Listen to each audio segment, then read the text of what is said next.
I start dating Samuel Nelson, who's known for being a playboy. Everyone thinks I'm hopelessly in love with him. When he skips class to fight, I take notes for him. When he flirts with others, I cover for him. I spent 3 years as the pushover who grovels at his feet. I pour my heart and soul into helping him get into a top college, but just before the semester starts, he dumps me. He says haughtily, "I know you've liked me for a long time, but you always have your head buried in books. Compared to Anna, you're far too dull and uptight. Let's break up. I want to be with Anna instead." Everyone waits to see me have an emotional meltdown. However, I simply check the $50 million that has been transferred to my bank account and reply earnestly, "Sure, I wish you two the best." No one knows that I only devoted myself fully to being Samuel's girlfriend because his mother offered me far too much money to refuse. Now that I have the money, even if he didn't dump me, I would have dumped him myself. Did Irene just wish Samuel the best after he broke up with her? She ended the call in under a minute too. It's like she couldn't care less about it. Do you think she's so heartbroken that she's gone off the deep end? I don't think so. She was too calm about it. It felt more like she's been looking forward to getting dumped. Once those words fell, someone cast a cautious glance at Samuel Nelson. He had his arm around his new girlfriend, Anna Harding, but he was scowling in displeasure. Therefore, the crowd quickly backpedaled. We've all seen how crazy Irene has been about Samuel for years now. There's no way she'd really be unbothered by the breakup. I'm sure she's just trying to bottle up her feelings. I bet that in less than 3 days, she'll come crawling back to him, begging him not to dump her. Samuel's expression eased a little as he remarked, "If she comes begging to get back together with me, I'll consider patching things up with her, depending on what she does." I knew nothing of their conversation as I lugged my suitcase to the train station. Even if I'd heard their taunts and ridicule, I would have simply smirked indifferently. My parents believed that there was no point in giving daughters an education. It was far better to have them married off as quickly as possible in exchange for some kind of benefit for the family. They'd tried to stop me from attending high school. My drunken father had beaten me to within an inch of my life. It was then that Samuel's mother, Mrs. Nelson, approached me and made me an offer. If I could help Samuel get into a top college, she would not only cover all the expenses for my high school education, but also give me $50 million.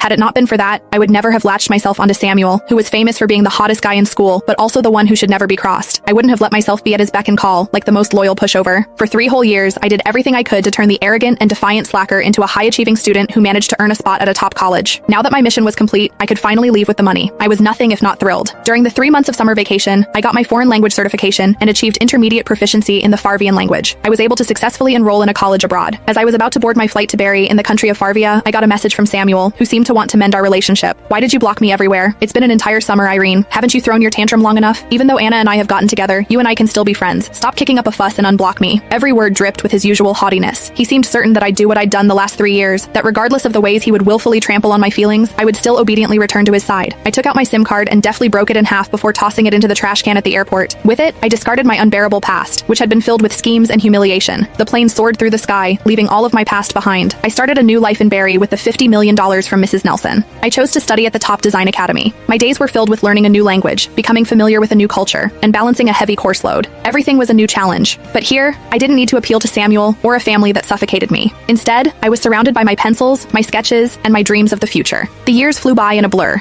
As a result of my hard work and talent,